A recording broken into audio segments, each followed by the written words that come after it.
Hello guys, I have a dishwasher Electrolux ESM64840SX, and today I will tell you what you should do before the first use.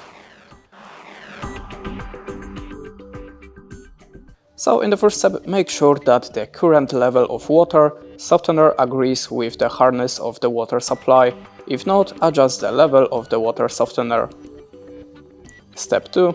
Fill the salt container. If you're doing it for the first time, add 1 liter of water. 3. Fill the rinse aid dispenser.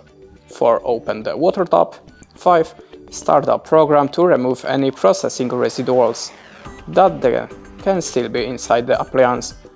Do not use detergent or do not push the dishes in the basket, so start the program without any dishes. And that's it. Thanks for watching, leave us a like or a comment, and goodbye.